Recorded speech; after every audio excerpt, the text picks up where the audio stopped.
గాలి తాకితేనే భయం పుట్టే రంగు. ఇది కేవలం కథల్లోనూ సినిమాల్లోనూ చూసే దృశ్యం కాదు. బైబిల్లో ఒకప్పుడు నదులు రక్తంగా మారినట్టు రాసి ఉంది. అది భయంకర వ్యాధులకు సంకేతమని కూడా రాసి ఉంది. ఇప్పుడు ఆ దృశ్యం మళ్లీ కళ్ల ముందుకొచ్చిందండి.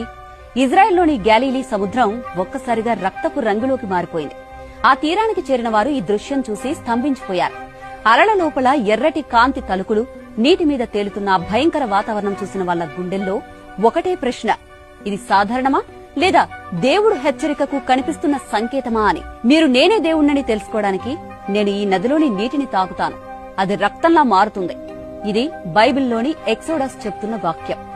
ఈ మాటలు చాలా కాలం క్రితం ఈజిప్ట్లో వినిపించాయి.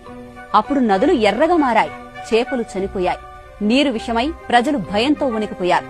అది దేవుని కోపానికి ఒక సంకేతంగా భావించారు. ఆయన తీర్పు వచ్చినప్పుడు ప్రకృతి కూడా మారిపోతుందనే గుర్తుగా, ఓ చరిత్రగా క్రైస్తవులు